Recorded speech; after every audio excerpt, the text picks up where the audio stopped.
boys and girls. I'm outside today to read the Magic Tree House because it's so nice out.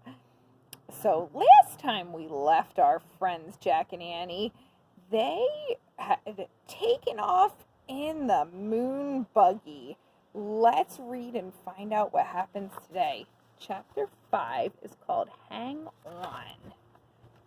Annie drove the moon buggy over bumps and hollows. It bucked like a bronco.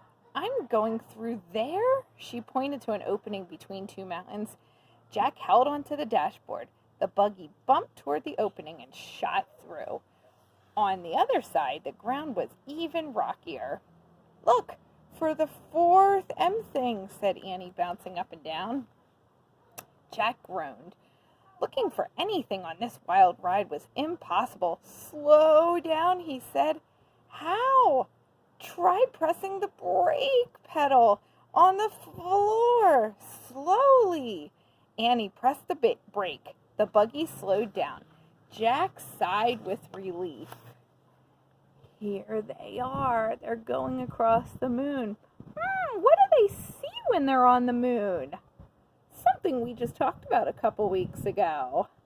See an American flag. The ride was still bumpy, but now at least he could take a good look at the moon. He had never been to such a colorless, barren place. There was no green, no blue, no red, no water, no trees, no clouds. Only giant gray rocks and craters. And an American flag that you just saw. Oh man, said Jack. That's from the first astronauts who landed on the moon. And look, a telescope, said Annie. She drove near the flag and telescope. Then she put her foot on the brake until the buggy stopped. She pressed a button that said off. Then she and Jack hopped out. They took slow, giant steps to the site of the first moon landing. Beside the flag was a sign. Annie read it aloud. Here men from the planet Earth first set foot upon the moon. July 1969 A.D. We came in peace for all mankind. That's a good message, said Jack. He handed the moon book back to Annie. Then he took out his notebook and pencil to copy the sign. Let's leave our own message, said Annie. What should we say? Said Jack. The same thing, said Annie, but say we are the first kids. Jack turned to a new page in his notebook. In big letters, he wrote their message. Now we have to sign it, Annie said. Jack signed his name. Then he passed the notebook and pencil to Annie. She signed her name and passed the notebook back. Jack tore out the piece of paper. He put it by the flag.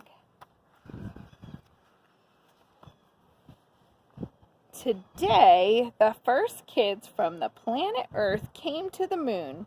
We came in peace for all children. Jack and Annie. No wind would ever blow the message away. No rain would ever fall on it. It would be there forever, unless someone moved it. Thinking of forever made Jack feel dizzy. He shook his head to clear his thoughts. Then he remembered the time. Had 2 hours passed yet?